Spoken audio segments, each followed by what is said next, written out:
The year was 1819, a time when the world still teetered between the fading shadows of superstition and the tentative dawn of scientific understanding.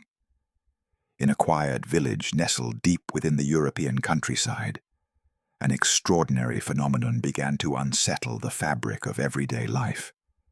The appearance of a boy who, despite the bright daylight, cast no shadow.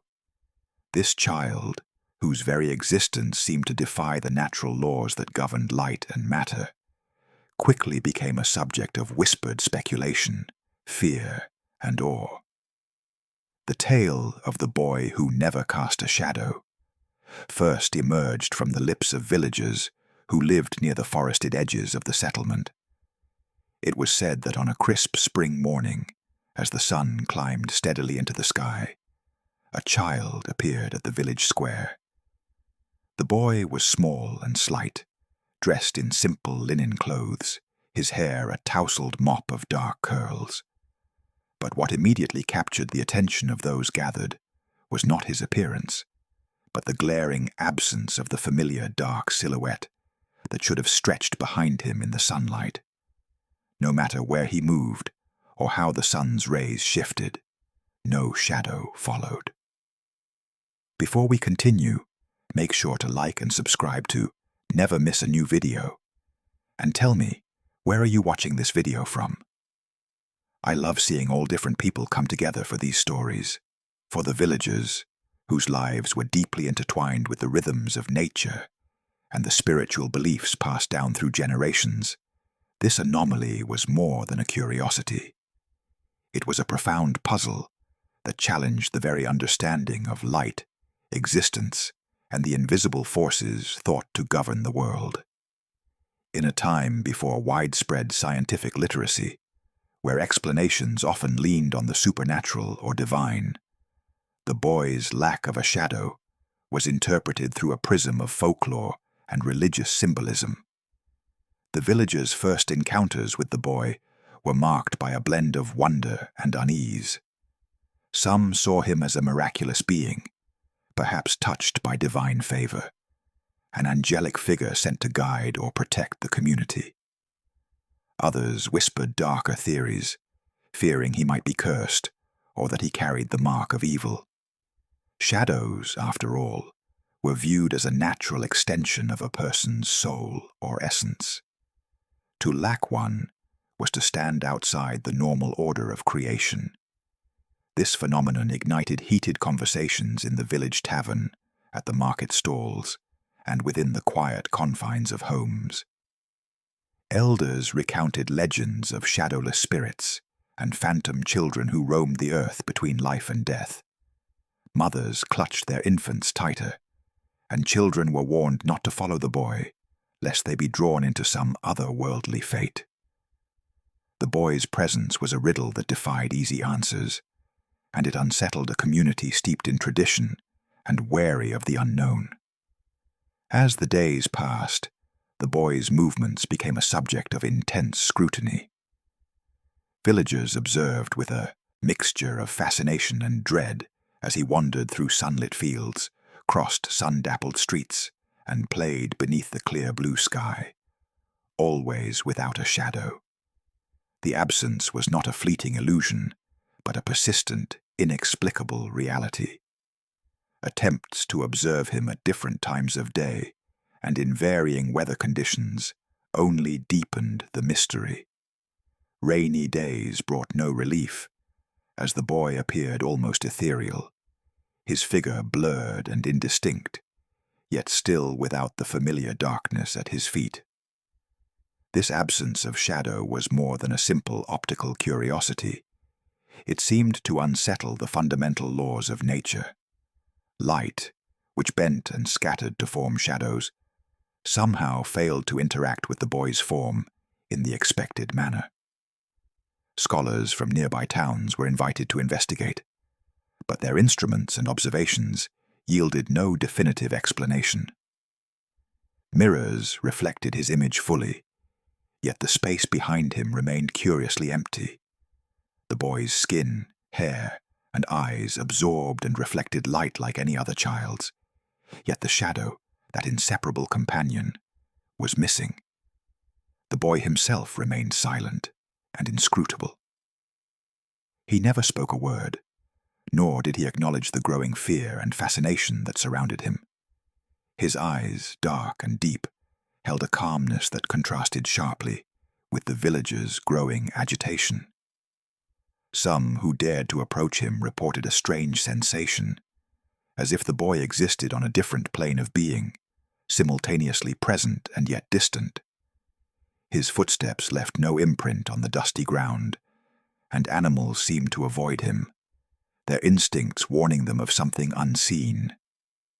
In this environment of mystery and suspicion, the boy's lack of a shadow became a symbol, a living enigma that challenged the community's understanding of reality itself. To some, he embodied the unknown forces that shaped the world, a reminder that not all could be explained by human reason or tradition. To others, he was a harbinger of change, a portent of upheaval in a world balanced precariously between the known and the unknowable. The story of the boy who never cast a shadow thus began as a tale rooted in the simple observation of an impossible absence. Yet it quickly grew into a legend that blurred the boundaries between the natural and supernatural, science and superstition. The boy's existence posed profound questions. What does it mean to be seen or unseen? How does light define presence and absence? And what secrets might lie in the spaces where shadows fail to fall? This story, recounted through generations, reflects the early 19th century struggle to comprehend phenomena that defied explanation. It stands at the crossroads of myth and inquiry, illustrating how human beings respond when faced with the inexplicable, with fear, wonder, and a relentless desire to make sense of the mysteries that dance just beyond the edge of understanding. In the quiet dawns and dusks of that year, the boy remained a solitary figure against the village's sunlit backdrop, a child who walked without a shadow, whose very being challenged the laws of nature, and whose story would echo through time as a haunting enigma, inviting all who heard it to peer into the twilight realms where reality and legend intertwine. To fully grasp the enigma of the boy who never cast a shadow, one must situate his story within the broader historical and cultural landscape of early 19th century Europe. The year 1819 marked a period of profound transition, a time when tradition grappled uneasily with the stirrings of modernity. The village where the boy appeared was emblematic of countless rural communities scattered across the continent, isolated enclaves steeped in age-old customs, religious fervor, and a world-view shaped by centuries of myth and superstition. The community itself was small and insular, nestled amid rolling hills and dense forests that seemed to guard secrets as old as the earth. Life here unfolded in measured rhythms, dictated by the seasons, the church bell, and the cycle of planting and harvest. The villagers were farmers, shepherds, craftsmen, people whose existence was intimately tied to the land, whose knowledge was passed down orally, and whose beliefs were deeply rooted in the spiritual and the supernatural. This was an era when scientific inquiry was beginning to take hold in urban centers, yet rural areas remained largely untouched by the Enlightenment's promises.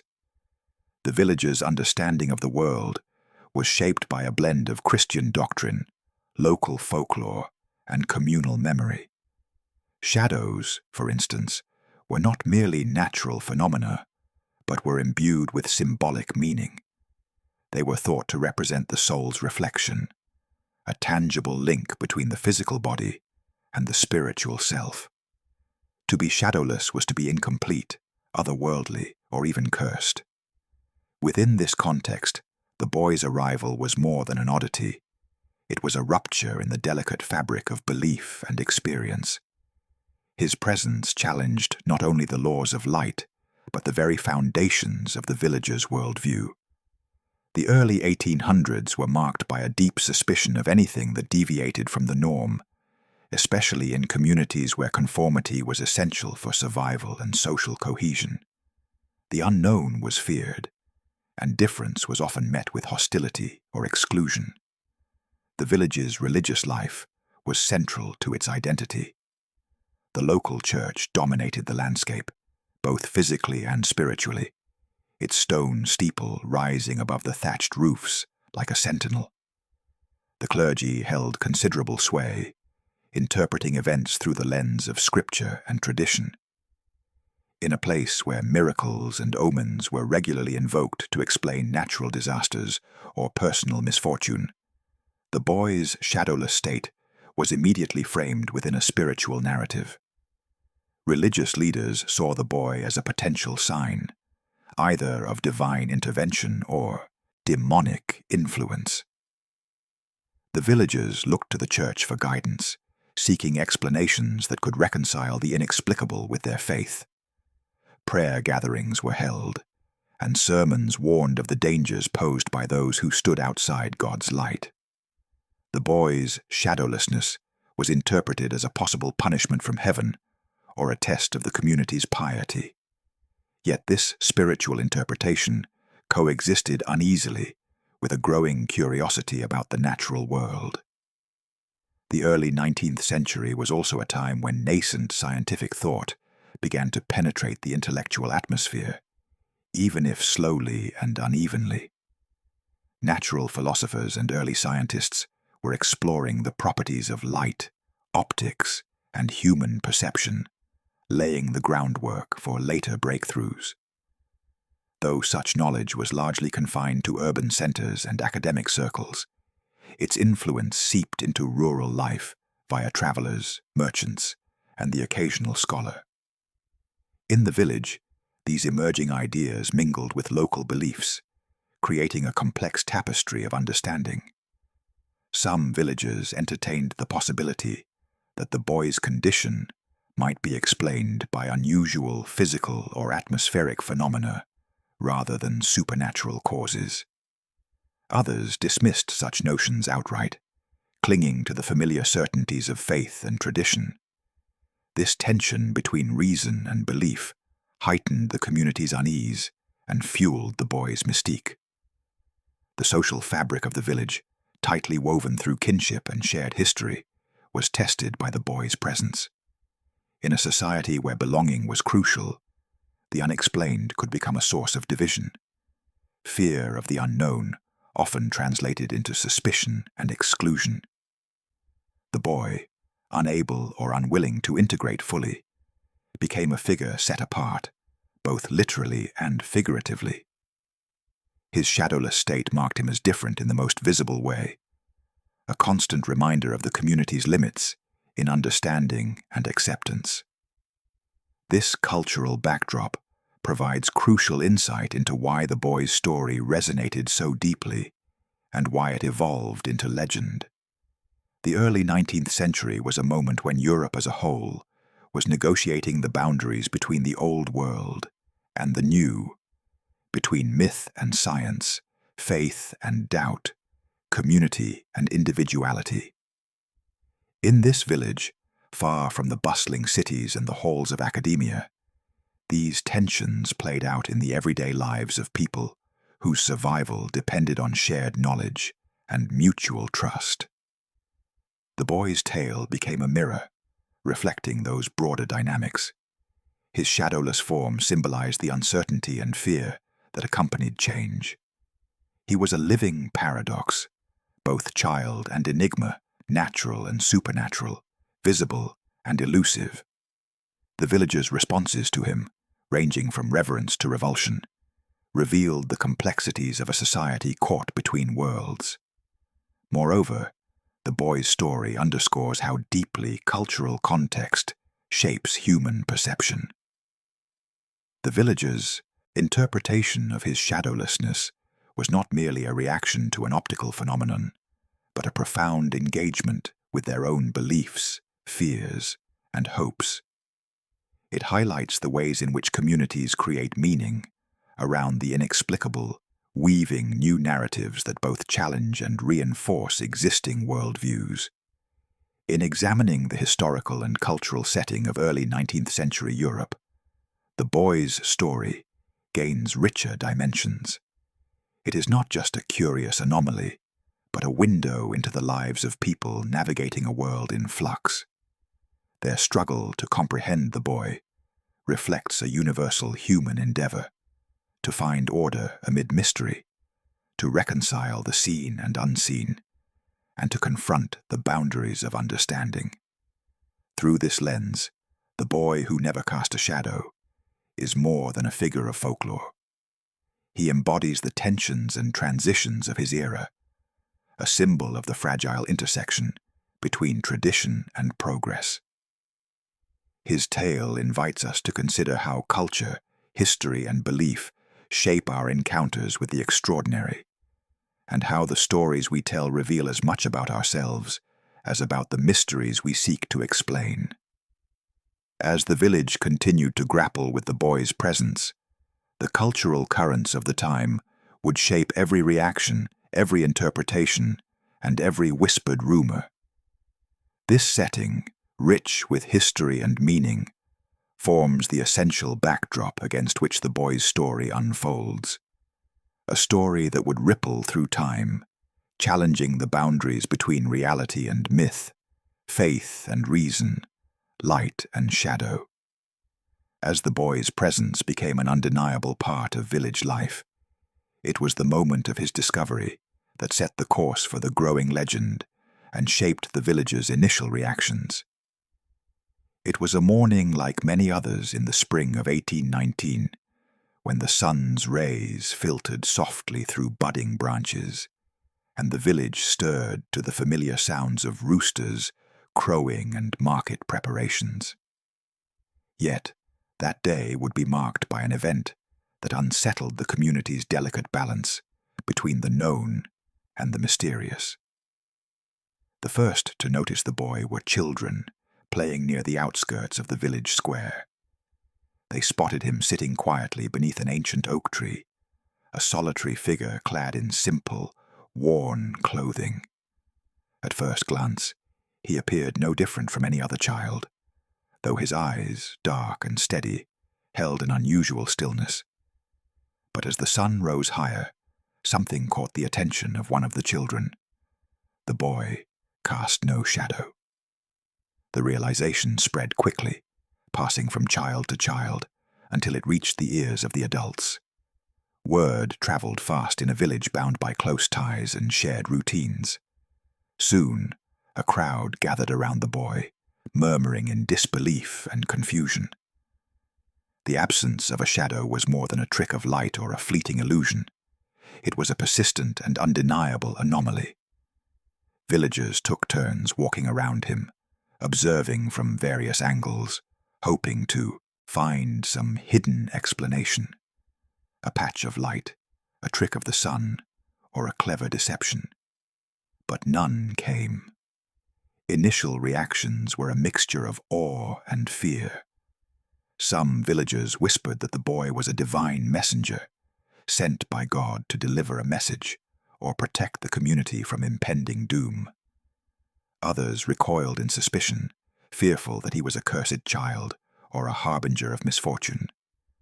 The absence of a shadow, they reasoned, was unnatural and unacceptable, a mark that separated him from the fold of humanity. This dichotomy of wonder and dread set the tone for how the boy was treated. While a few ventured to approach him with curiosity and kindness, many kept their distance, their gazes wary or hostile. The village elders debated what course of action to take, torn between their Christian duty to care for the innocent and the pervasive fear that the boy represented something beyond human understanding. The boy himself remained silent throughout these encounters. He neither spoke nor responded to questions or gestures. His expression was calm, almost resigned, as if aware of the turmoil his presence caused, yet choosing not to engage. This silence only deepened the villager's unease. Without words to explain himself, He became a canvas upon which their fears and hopes were projected. Among those who observed the boy closely was the village priest, Father Matthias, a man steeped in theological study and deeply concerned with the spiritual welfare of his flock. Father Matthias saw the boy's shadowlessness as a spiritual crisis, a sign that demanded intervention. He approached the boy with a mixture of compassion and authority, offering prayers and blessings, attempting to discern whether the child was possessed, cursed, or chosen. Yet the boy's indifference to these rituals was unsettling. He neither flinched nor reacted, standing apart from the fervor swirling around him. Some villagers interpreted this as defiance or malevolence, while others saw it as evidence of his otherworldly nature.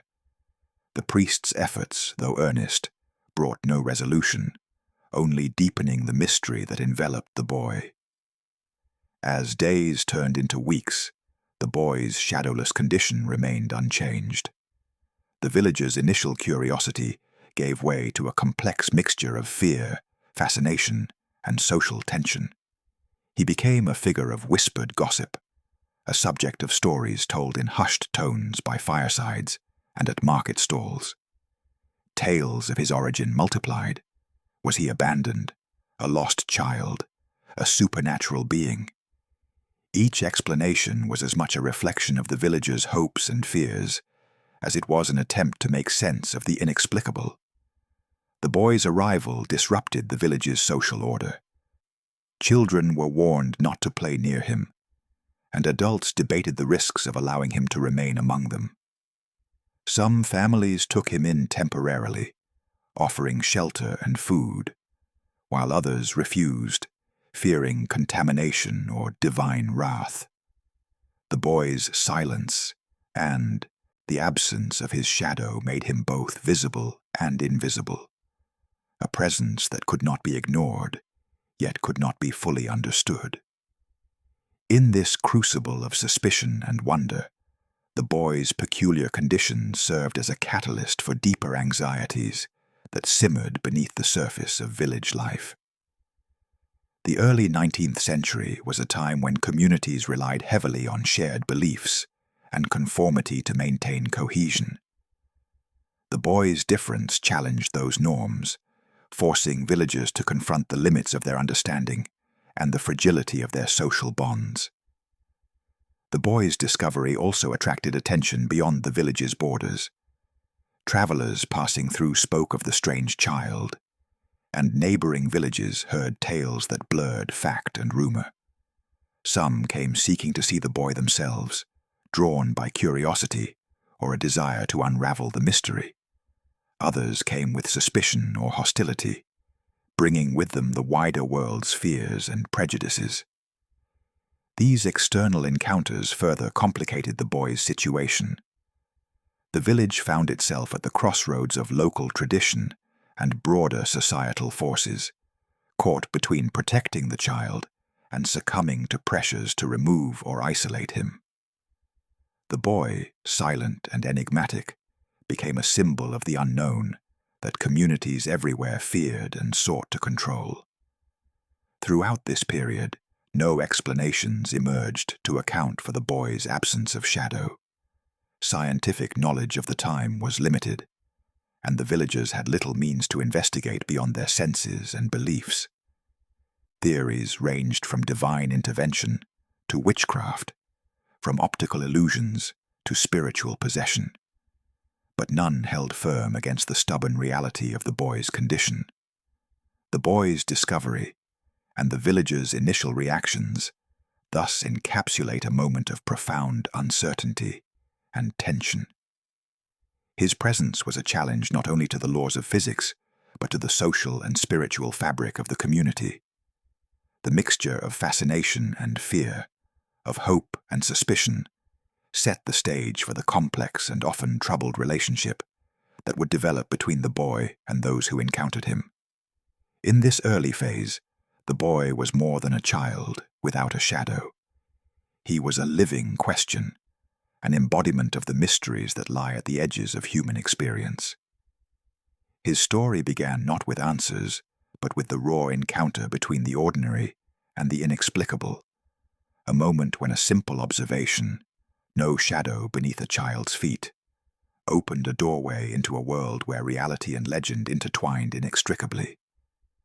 As the days turned into weeks and the boy's shadowless condition persisted unaltered, the initial curiosity that had greeted his arrival slowly twisted into something darker, an undercurrent of suspicion and fear that began to erode the fragile bonds between the boy and the village community. What had once been a source of wonder became a catalyst for social isolation, as villagers grappled with the unsettling reality of a child who defied natural law and, by extension, the accepted order of their world. The villagers' fear was not born merely from ignorance, but from deeply rooted cultural and spiritual beliefs that saw shadows as more than mere absence of light. Shadows were understood as extensions of the self, reflections of the soul. To lack a shadow was to lack a part of one's essence, to exist outside the natural covenant that bound body and spirit. This absence was interpreted as a sign of otherness, a marker that placed the boy beyond the community's protective embrace. Whispers began to ripple through the village like an insidious wind. Mothers cautioned their children to avoid the boy, warning that to be near him was to invite misfortune. Elders exchanged furtive glances, their faces drawn tight with concern and dread. Tales emerged, some claiming that the boy's presence foretold disaster. Crops would fail, livestock would perish, or illness would fall upon the village. The boy became a living omen, a symbol of impending calamity. This growing fear manifested in subtle but tangible social ostracism. The boy was no longer welcomed in communal gatherings or village festivities. Doors that once opened to him were closed silently but resolutely. Children ceased their games near him, and adults averted their eyes in public encounters. Even those who had initially shown kindness found themselves retreating under the weight of communal pressure and their own anxieties. Accusations, though never openly voiced, began to circulate in hushed tones. Some whispered that the boy was a witch or the spawn of dark forces, an embodiment of evil that had slipped into the village under the guise of innocence. Others speculated that he was cursed, a victim of some malevolent spell, or worse, an agent of divine punishment. The line between fear and superstition blurred, feeding a cycle of alienation that deepened with each passing day. The social isolation took a profound toll on the boy's existence. His silence, once enigmatic, now seemed to echo the gulf that separated him from the community. Without a shadow to tether him to the world in a tangible way, he became increasingly ghost-like, a figure both present and absent, visible yet intangible. The villagers' avoidance rendered him invisible in all but form, a spectre wandering the margins of their lives. At the heart of this alienation was a collective struggle to make sense of the inexplicable. The villagers' worldview, grounded in tradition and faith, offered no comfortable place for a child who so blatantly defied natural order. To accept him fully would be to confront uncertainties that unsettled the foundations of their beliefs. To reject him was to assert control over the unknown, to re-establish boundaries that his presence threatened to dissolve. Religious leaders played a complex role in this unfolding drama. While some clergy advocated for compassion and care, others reinforced the perception of the boy as a spiritual anomaly to be feared or exorcised. Sermons spoke of the dangers of straying from God's light, cautioning the faithful against harboring those touched by darkness. Such messages, while intended to protect, inadvertently fanned the flames of suspicion and exclusion. The boy's isolation was not confined to social interactions, but extended into the very spaces he inhabited. He was often found wandering alone in the fields or the edge of the forest, places where light and shadow mingled unevenly. These solitary wanderings only fueled the villagers' unease, giving rise to stories of spectral sightings and eerie phenomena associated with his presence. Some claimed that animals fled at his approach, their instincts warning them of an unnatural aura. Despite the growing fear, a small few remained steadfast in their quiet support. These individuals saw in the boy not a curse or a threat, but a mystery worthy of empathy and understanding. They provided him with food and shelter, offered gentle words, and sought to bridge the chasm that separated him from the rest. Yet their efforts were often met with suspicion, and they faced social repercussions for their compassion. The boy's isolation became a mirror, reflecting the broader fears and tensions within the village.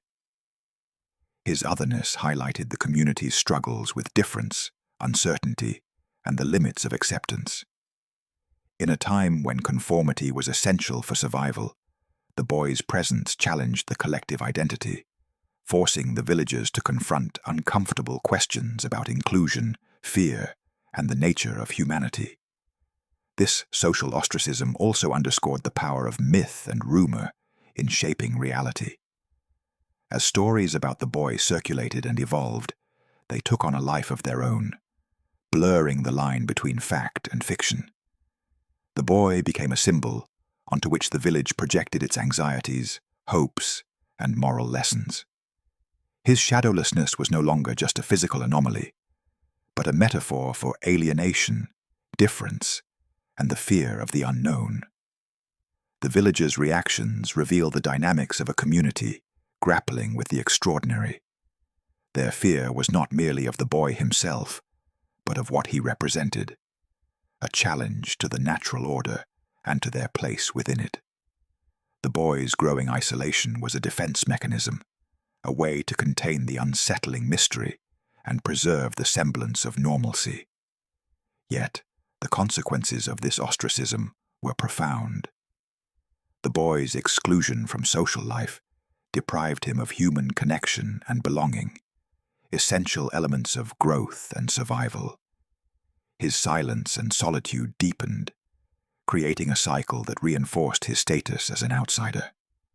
In this way, the boy's lack of a shadow became emblematic not only of a physical anomaly, but of a social and spiritual void. The community's response to the boy's shadowlessness offers a poignant insight into human nature, the tendency to fear what is different, to seek explanations through the familiar lens of belief, and to enforce boundaries in the face of uncertainty. It highlights how social dynamics can turn wonder into fear, curiosity into suspicion, and acceptance into exclusion. In the crucible of this social isolation, the boy's story took on new dimensions, weaving together the personal and the collective, the real and the symbolic. His shadowlessness was both a literal absence and a powerful metaphor, illuminating the fragile interplay between identity, community, and the unknown. As the village recoiled from the boy, his figure became a haunting presence on the outskirts of their lives, a reminder of the limits of understanding and the costs of fear. His isolation was a silent testament to the challenges faced by those who exist at the margins, caught between worlds and denied the comfort of acceptance. Through this lens, the boy's experience of growing fear and social ostracism resonates beyond its historical moment. It speaks to universal themes of alienation and the human struggle to reconcile difference within the bounds of community. The boy who never cast a shadow thus became a symbol not only of mystery, but of the profound consequences that arise when fear eclipses compassion.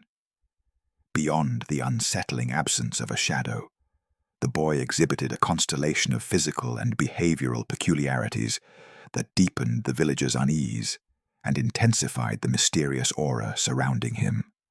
These traits, subtle yet unmistakable, marked him as someone unlike any other child in the village, further alienating him from a community struggling to reconcile his presence with their understanding of the natural world. Physically, the boy was unremarkable in many respects, his slight frame and weathered clothing mirroring the humble origins of the village's children. Yet those who observed him closely noted an unusual stillness in his movements, a grace that seemed almost unnatural. He moved with a silent, fluid grace, as if gliding rather than walking, a quality that unsettled observers who found his motion both mesmerizing and otherworldly. His steps left no trace upon the dusty earth, a detail that many found inexplicable and haunting. The boy's eyes drew particular attention, deep, dark pools that held an unsettling intensity. His gaze was steady and unfaltering, often fixed upon distant points, as though perceiving realities beyond the immediate world. Villagers who met his eyes described a sensation akin to being seen through, as if the boy's awareness reached into hidden recesses of the self. This penetrating gaze contributed to the growing sense that the boy was not entirely of this realm. Behaviorally, the boy was enigmatic and elusive. He spoke no words, neither to children nor adults, and made no attempt to communicate through gestures or expressions. His silence was absolute, a heavy quiet that amplified his otherness. Attempts to elicit speech or response were met with stillness and a calm detachment that bordered on the uncanny. This muteness, coupled with his shadowless form, rendered him a figure both present and unreachable. His elusiveness extended beyond speech. The boy was frequently found in solitary places, among the trees at the forest's edge, beside the flowing river, or beneath the open sky, always apart from the bustling life of the village.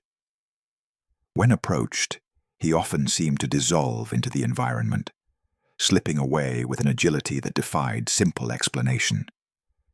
This evasiveness only heightened the villagers' suspicions, as his presence seemed to defy not just physical laws, but social norms of interaction. Animals, too, responded to the boy's peculiar nature with an instinctive wariness. Livestock, usually accustomed to human presence, kept their distance, and wild creatures fled at his approach. Villagers interpreted this as a sign that the boy carried an invisible aura that unsettled even the natural world. The absence of shadows extended metaphorically into this apparent disruption of the animal kingdom's harmony, reinforcing the perception that he was an anomaly in every sense. Some villagers speculated that the boy's peculiarities were signs of a deeper, perhaps supernatural, origin. His silent demeanor and elusive movements were likened to spirits or beings from folklore, entities that existed between worlds and defied human understanding. Others saw these traits as evidence of a curse or possession, a condition that set him apart as someone to be feared and shunned. Despite his silence and physical oddities, the boy displayed moments of unexpected behavior that confounded observers. At times, he would appear to watch events unfolding around him with a calm attentiveness that suggested a profound awareness. He seemed to sense the undercurrents of fear and suspicion swirling in the village, yet he neither retreated in panic nor engaged with hostility. This stoic presence imbued him with a haunting dignity that some found deeply moving, even as it underscored his isolation. The boy's interaction with light, or rather the absence of shadow, was mirrored in other subtle ways. His skin, pale and almost luminous under the sun, seemed to absorb and reflect light differently than others.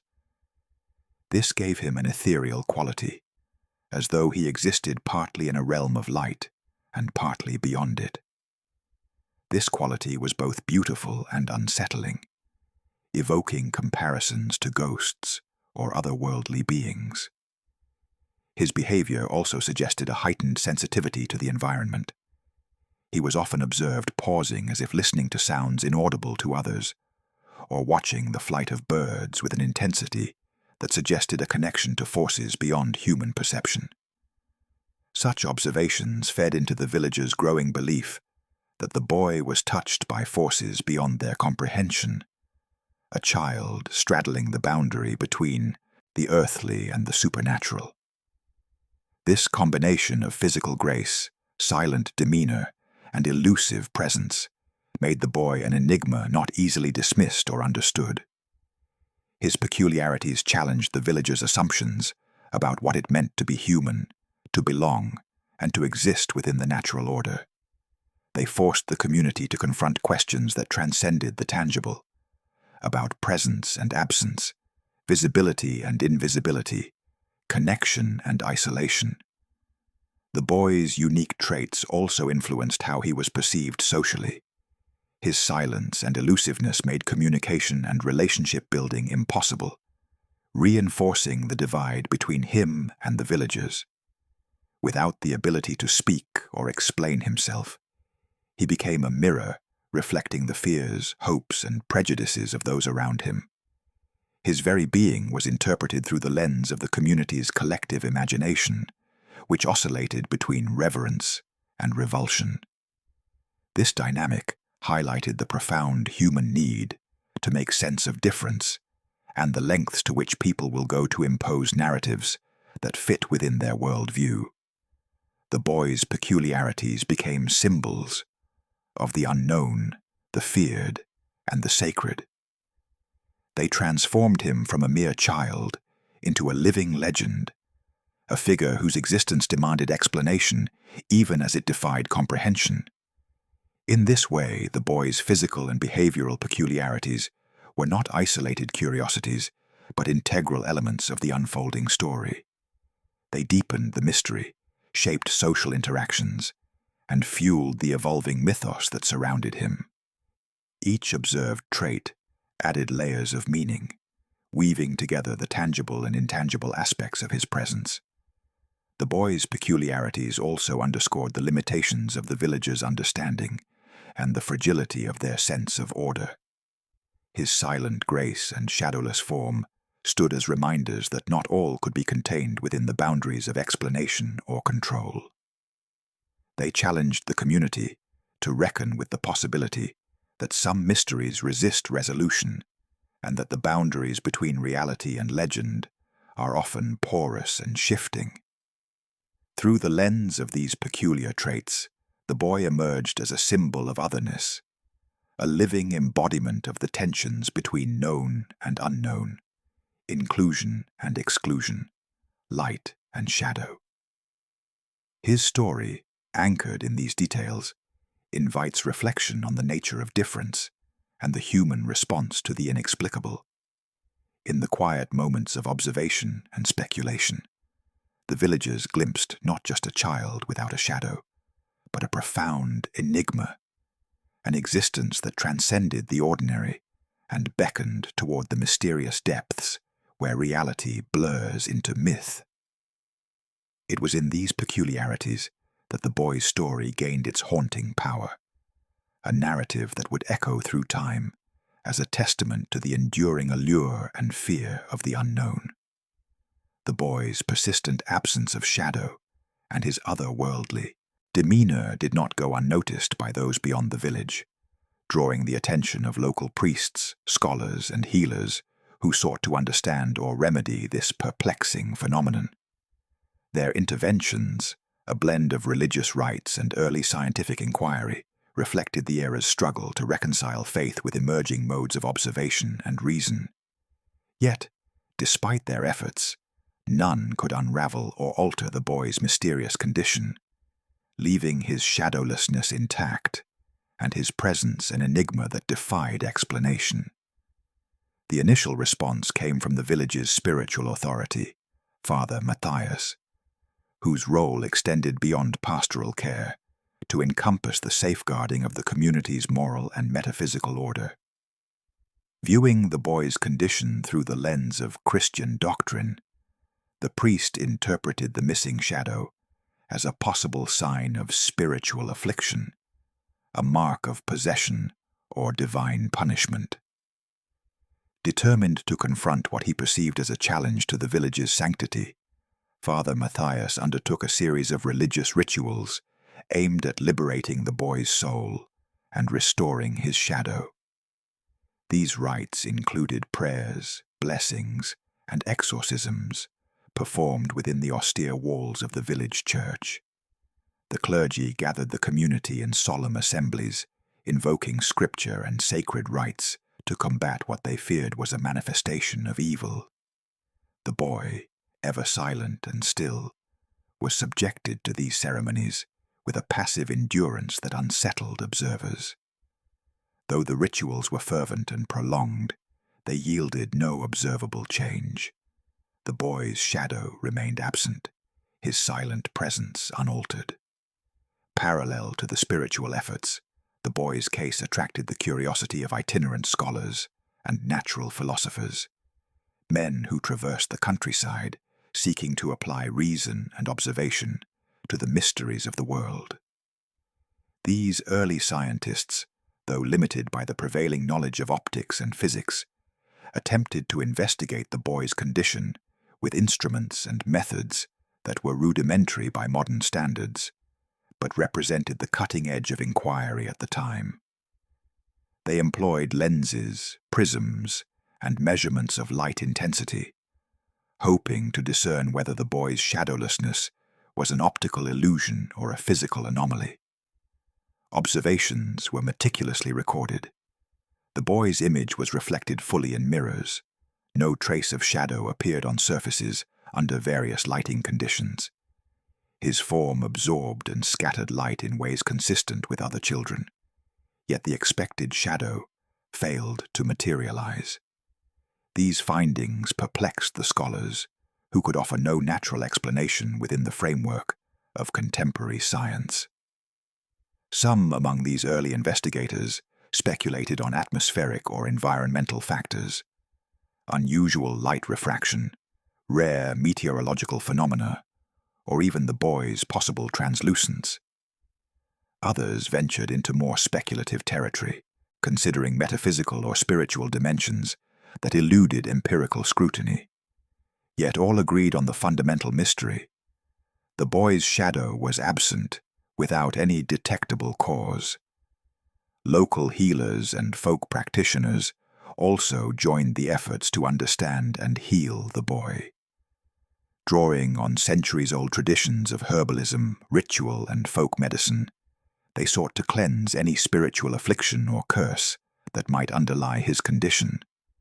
These healers performed ceremonies that combined prayer, the use of herbs, and symbolic gestures intended to restore harmony between the boy's body and the unseen forces governing shadows and light. While their interventions were met with varying degrees of acceptance within the village, they too failed to produce change. The boy remained silent, his shadowless state unbroken.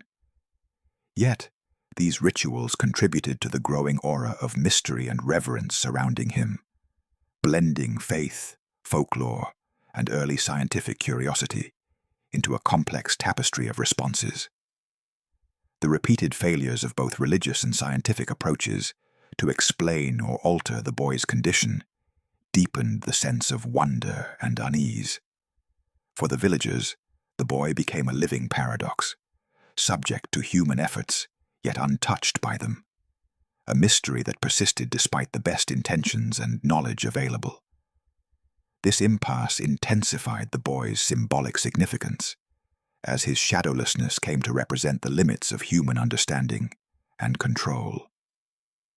Moreover, the presence of external authorities, priests, scholars, and healers, introduced new dynamics into the village.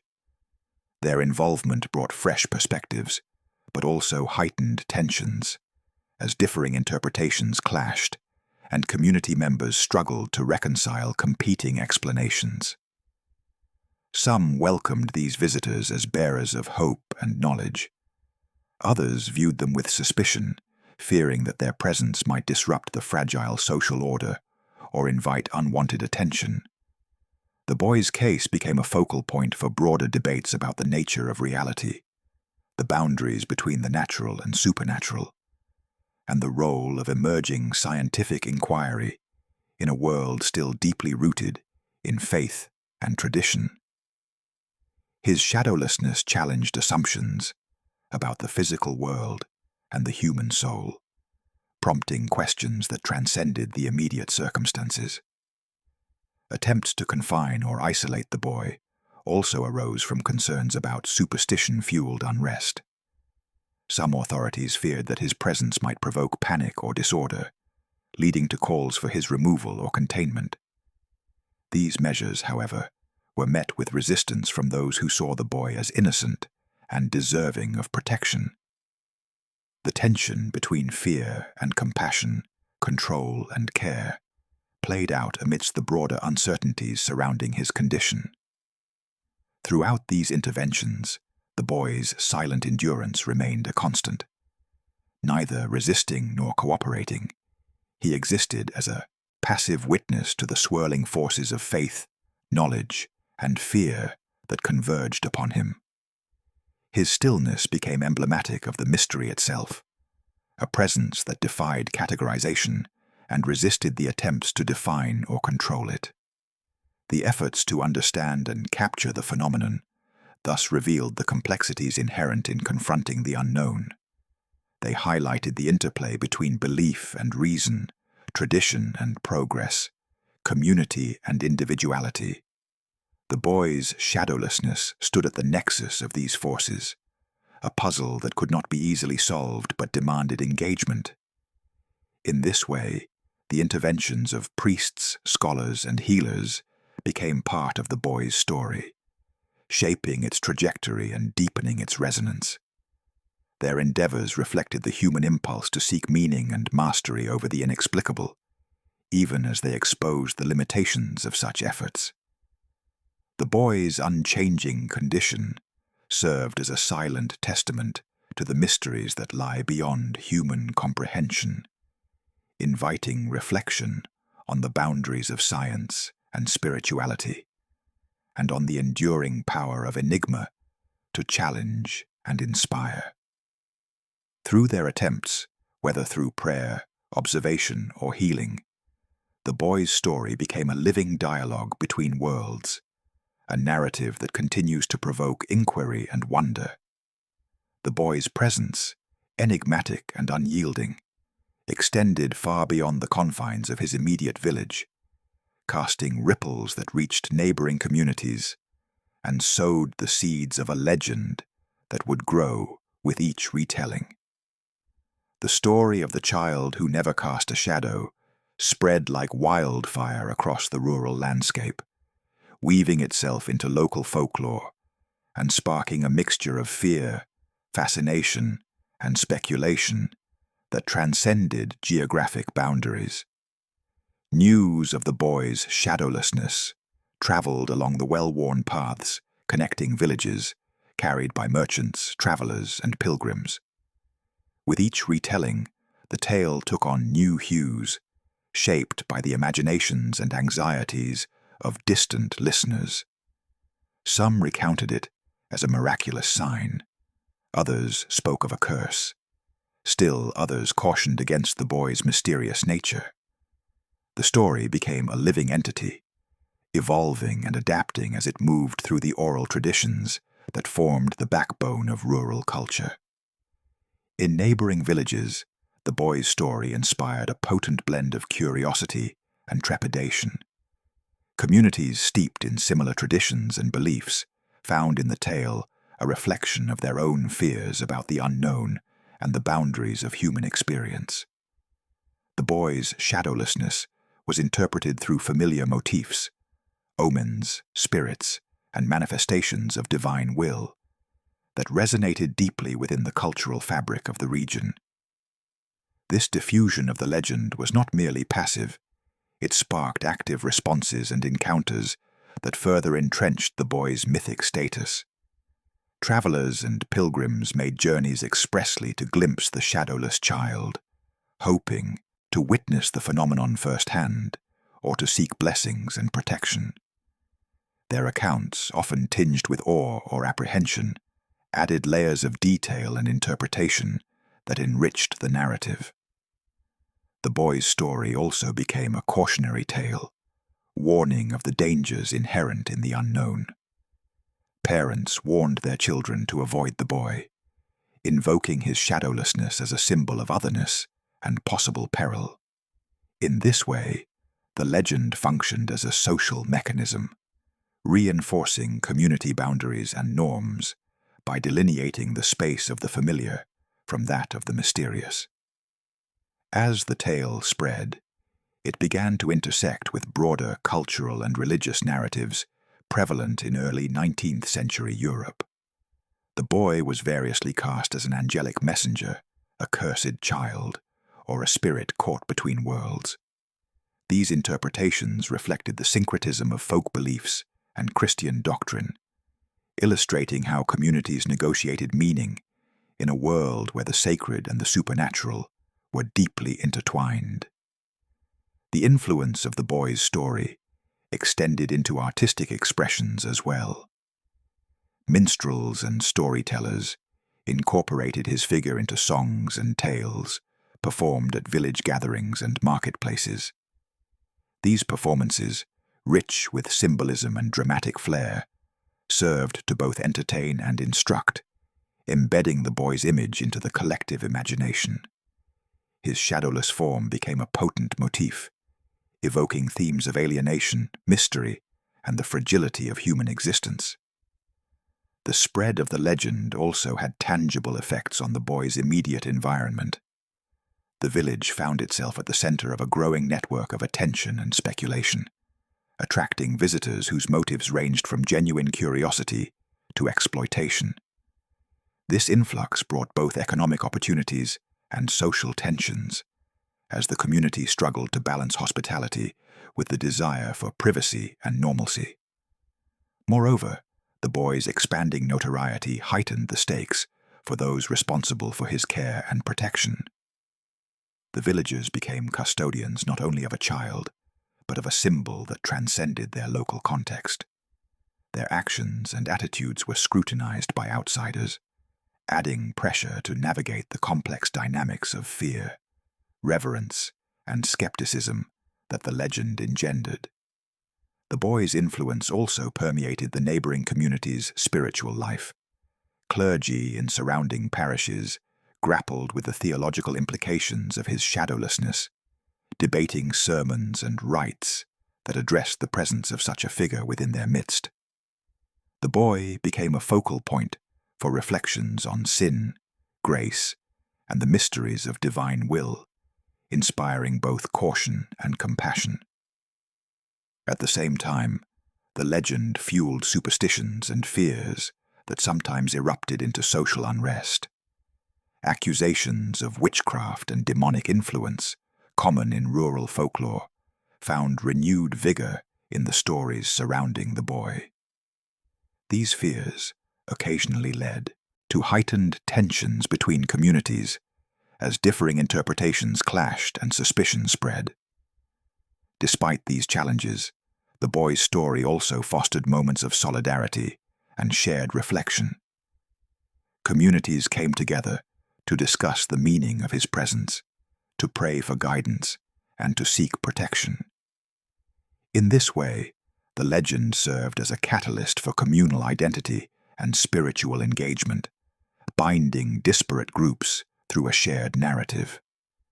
The boy's expanding legend illustrates the power of story to shape perceptions and influence social dynamics. His shadowlessness became a metaphor for the unknown and the other, a figure onto which communities projected their deepest fears and hopes. The tale's evolution from a local anomaly to a regional myth underscores the human impulse to seek meaning in mystery and to connect through shared narratives. In this process, the boy's figure transcended his physical existence, becoming an icon of cultural and spiritual significance. His story invites reflection on how legends emerge, grow, and function within societies, serving as vessels for collective memory, identity, and moral discourse. As the boy's shadowless form continued to captivate and confound, his legend wove itself into the fabric of early 19th century rural Europe, a testament to the enduring allure of the mysterious and the ways in which communities respond to the inexplicable. His presence, both feared and revered, became a mirror reflecting the complexities of human belief, the boundaries of understanding, and the timeless dance between reality and myth.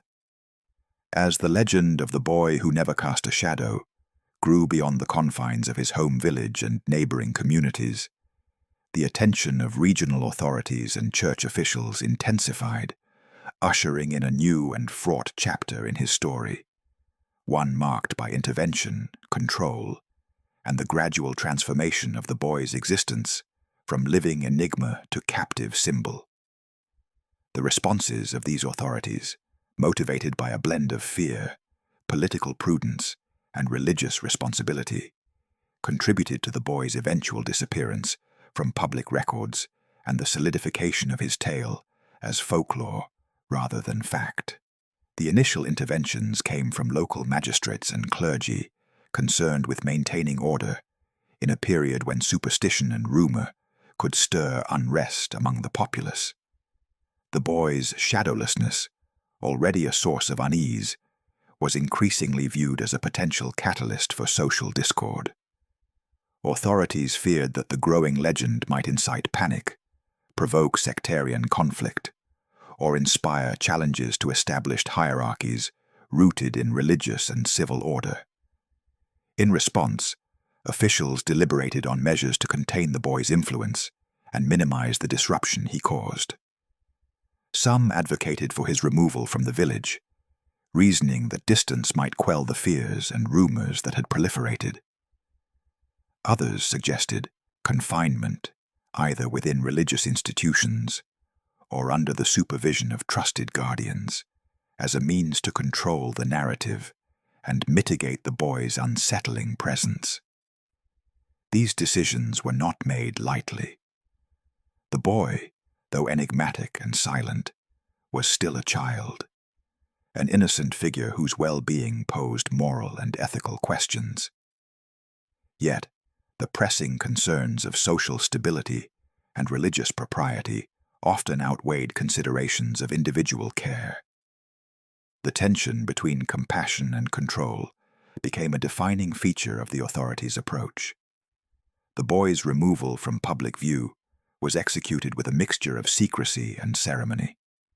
Records from the period are sparse, and much of what is known derives from oral histories and fragmentary accounts. Some suggest that he was taken to a distant monastery or asylum, places where those deemed supernatural or afflicted were often confined. Others speculate that he was hidden away by local families, fearful of association, but unwilling to abandon him completely. Whatever the precise circumstances, the boy's disappearance from the village's daily life was noted with a mixture of relief and sorrow. For many villagers, his absence meant a return to normalcy. For others, it signaled a loss and a deepening mystery. The silence that followed his removal only added to the mythic quality of his story, as gaps in knowledge were filled with speculation and legend. The authorities' role in shaping the boy's legacy extended beyond physical removal. By controlling access and information, they effectively transformed a living person into a symbol, a vessel for communal fears and hopes that could be contained within the boundaries of folklore. This process of mythologization served to neutralize the boy's disruptive potential while preserving his story as a cautionary and enigmatic tale. The boy's confinement also reflected broader patterns of how societies deal with those who challenge normative categories. Individuals who embody difference, whether through physical anomalies, behaviors, or origins, have historically been marginalized, institutionalized, or erased. The boy's fate aligns with this pattern, illustrating the intersection of fear, authority, and the limits of acceptance. Religious authorities, in particular, played a complex role. While some expressed genuine concern for the boy's spiritual welfare, others emphasized doctrinal purity and the need to guard the community from perceived threats. The church's involvement lent a moral and theological framing to the boy's removal, casting it as necessary for the salvation of souls and the preservation of divine order. At the same time, the boy's story continued to circulate in oral tradition and popular imagination, evolving in ways that distanced it from its historical reality. His disappearance became a narrative turning point, marking the transition from lived experience to legend. Tales of his shadowlessness and the circumstances of his removal were recounted with embellishments, merging fact and fiction into a story that resonated across generations. This evolution reflects the power of authority to shape memory and history, determining which stories are preserved, altered, or suppressed. The boy's transformation from a tangible figure to a mythic symbol underscores how social control operates not only through physical means, but through narrative and representation. The intervention of authorities also highlights the anxieties of early 19th century Europe, a time when social order was fragile and the boundaries between the natural and supernatural were vigilantly policed. The boy's case exemplifies the challenges faced by communities in managing phenomena that defied easy categorization and threatened existing structures of power and belief. Moreover, the boy's disappearance from records did not erase his impact. Instead, it ensured that his story would endure in a form that could be adapted to various cultural and historical contexts. The legend became a versatile symbol, capable of embodying themes of alienation, mystery, and the limits of human understanding. The authorities' actions, while motivated by pragmatic concerns, inadvertently contributed to the boy's enduring legacy. By attempting to contain and control him, they elevated his story beyond the realm of the ordinary, embedding it within the rich tapestry of folklore that continues to captivate imaginations. In this way, the boy's encounters with authority reveal the complex interplay between power, fear, and narrative. His story serves as a testament to how individuals who embody the unknown are often caught in the crosscurrents of societal anxiety and institutional control. The boy's removal and the subsequent evolution of his tale invite reflection on broader themes of inclusion and exclusion, the construction of myth, and the ways in which history is shaped by those who hold power. His shadowless form, once a living anomaly, became a symbol whose meaning was negotiated and transformed by the forces that sought to manage it. As the boy vanished from sight, but not from memory, his story entered the realm of legend, an enduring enigma that continues to inspire wonder and inquiry into the mysteries that lie at the edges of human experience and understanding. Over the centuries following the boy's disappearance from the village records, his story has been examined through a kaleidoscope of interpretations, each seeking to unravel the mystery of the boy who never cast a shadow. Scholars, folklorists, psychologists, and philosophers have all sought to understand the phenomenon, offering a diverse array of theories that range from the scientific to the symbolic. These interpretations not only attempt to explain the boy's shadowlessness, but also reflect shifting cultural attitudes toward the unknown and the other. One line of inquiry has focused on optical or physical explanations, suggesting that the boy's missing shadow might have been the result of unusual environmental or physiological factors. Some theorists have posited that an extraordinary interplay of light refraction, atmospheric conditions, or even a rare genetic anomaly could have produced an illusion of shadowlessness. Others have speculated about conditions such as albinism or depigmentation affecting the boy's skin and light absorption, thereby altering the appearance of his shadow. While these hypotheses provide a material basis for the phenomenon, they often fall short of fully accounting for the pervasive and persistent nature of the boy's anomaly as described in historical accounts. Psychological and sociological interpretations offer another perspective, viewing the boy's story as a metaphor for social alienation and the human experience of being an outsider. In this view, the absence of a shadow symbolizes invisibility within society, a lack of belonging or recognition that resonates with feelings of exclusion. The boy's silence and isolation echo the experiences of those marginalized or misunderstood, making his figure a poignant emblem of otherness. Scholars have explored how communities project fears and anxieties onto individuals who differ from the norm, using stories like the boy's to articulate collective concerns about identity, conformity, and the boundaries of acceptance. From a folkloric standpoint, the boy's narrative aligns with a rich tradition of shadowless figures and shadow-related motifs found in cultures worldwide. Shadows often represent the soul, the self, or a connection between the physical and spiritual realms. The absence of a shadow, therefore, conveys a disruption of this connection, marking the individual as supernatural, cursed, or liminal.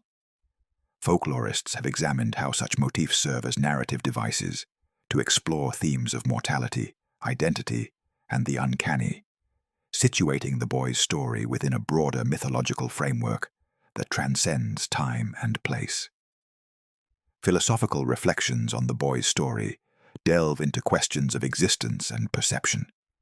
The shadow, as a constant yet intangible companion, raises profound inquiries about what it means to be seen and to exist in relation to others. The boy's lack of a shadow challenges assumptions about reality and presence, prompting contemplation on the nature of being and the limits of human perception. Philosophers have used the story as a metaphor for the invisible aspects of the self, the unseen forces that shape identity, and the tensions between appearance and essence. The boy's tale has also been interpreted through theological lenses, reflecting on the spiritual implications of his shadowlessness. Some have viewed him as a symbol of spiritual exile or grace, embodying the tension between divine presence and absence. His story invites meditation on themes of sin, redemption, and the human condition, exploring how religious narratives grapple with figures who exist on the margins of accepted doctrine. In literary and artistic contexts, the boy's figure has inspired a wealth of creative expression. Writers and artists have drawn upon his image to explore themes of alienation, mystery, and the interplay between light and darkness. His shadowless form serves as a powerful symbol in narratives addressing the complexities of identity, the fear of the unknown, and the search for meaning beyond the visible world. Through these works, the boy's story continues to resonate, adapting to contemporary concerns and artistic sensibilities. Critically, the diverse interpretations of the boy's story underscore the multifaceted nature of myth and legend. Each theory reflects not only attempts to explain an enigmatic phenomenon, but also the cultural, historical, and psychological contexts in which these explanations emerge. The boy's shadowlessness thus becomes a mirror reflecting human attempts to understand difference, to grapple with uncertainty, and to articulate the boundaries of experience. This multiplicity of meanings highlights the enduring power of the boy's narrative to engage with fundamental human questions. His story challenges simplistic readings, inviting ongoing dialogue across disciplines and perspectives. It exemplifies how myths evolve, acquiring new layers of significance that speak to changing societal values and intellectual paradigms. Moreover, the boy's tale serves as a case study in the dynamics of otherness and the social construction of difference. It illustrates how individuals who deviate from normative expectations become focal points for communal fears, hopes, and projections. The shadowless boy embodies the tension between inclusion and exclusion, visibility and invisibility, self and other. Through time, the boy's story has also prompted reflection on the limits of knowledge and the humility required in the face of mystery. It reveals the boundaries of scientific inquiry when confronted with phenomena that resist categorization, and it exposes the ways in which cultural narratives fill these gaps. The interplay between empirical observation and imaginative interpretation in the boy's case exemplifies broader patterns in human understanding. In examining these various theories and interpretations, it becomes clear that the boy's shadowlessness transcends a simple physical anomaly. It operates as a symbol deeply embedded in human consciousness, evoking questions about identity, existence, and the nature of reality. His story continues to provoke inquiry, inviting each generation to reconsider what lies beyond the visible and to confront the mysteries that define the human experience. Ultimately, the boy who never cast a shadow remains a compelling figure precisely because he resists definitive explanation. His story embodies the enduring tension between the known and the unknown, challenging us to embrace ambiguity and to acknowledge the limits of our understanding. In doing so, it opens pathways to empathy, imagination, and the profound exploration of what it means to be human. The tale of the boy who never cast a shadow endures not simply as a relic of folklore, but as a potent cultural and literary motif that continues to inspire inquiry across artistic, philosophical, and scientific realms. His story, rooted in the mysterious absence of a shadow in a small 19th century village, transcends its historical moment to challenge and expand our understanding of reality, identity, and the unknown. Throughout history, the boy's figure has served as a symbol of otherness and the limits of human perception. His shadowlessness encapsulates a paradox, the simultaneous presence and absence that forces observers to question what it means to truly exist or be visible. This motif resonates deeply with universal human experiences, feelings of alienation, the search for belonging, and the confrontation with that which defies explanation. Artists and writers have long been captivated by the boy's story, exploring its themes in diverse forms. His shadowless form appears in poetry and prose as a metaphor for invisibility and exclusion, while painters and illustrators evoke his presence to explore light, darkness, and the interplay between seen and unseen. These creative interpretations invite audiences to engage with the boy's enigma on emotional and symbolic levels, enriching the narrative's resonance. Philosophically, the boy's condition raises profound questions about existence and perception. Shadows, in their intangible yet persistent nature, serve as extensions of the self, ephemeral proofs of substance and presence. To lack a shadow is to challenge these proofs, to unsettle the foundations of how beings are recognized and related to by others. This challenges us to reconsider assumptions about identity and the boundaries between reality and illusion. Scientifically, the story invites reflection on the nature of light, perception, and the physical world.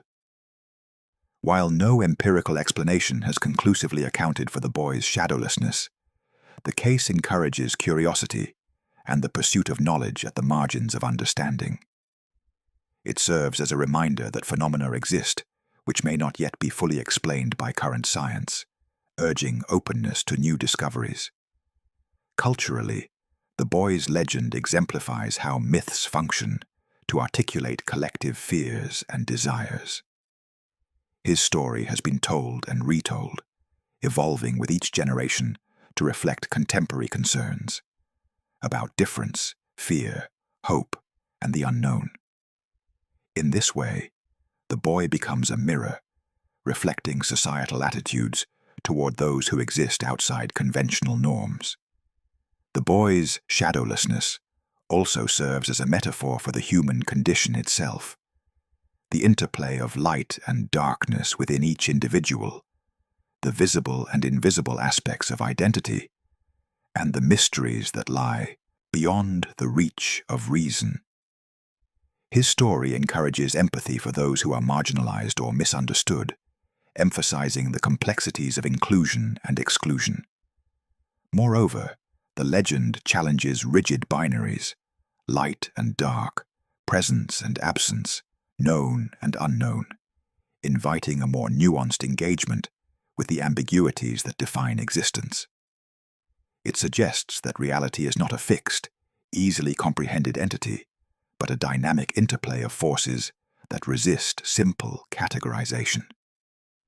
In contemporary discourse, the boy's story continues to inspire discussions about the nature of reality, the limits of science and reason, and the role of imagination and narrative in shaping human understanding.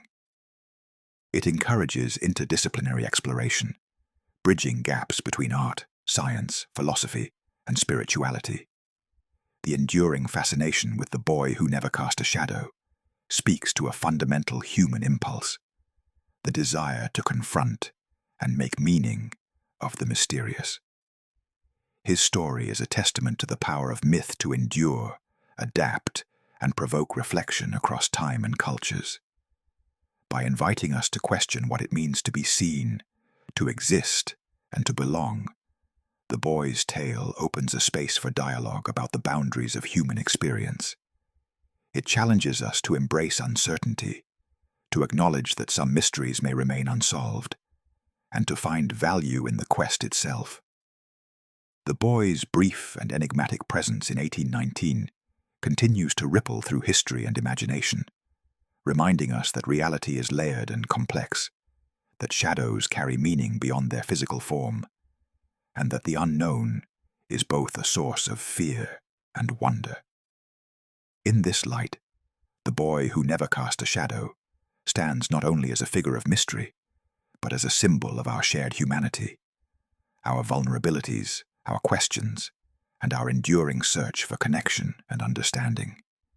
His story is a call to look beyond the surface, to explore the depths where light fades and shadows dissolve, and to embrace the richness of the unknown that shapes our existence.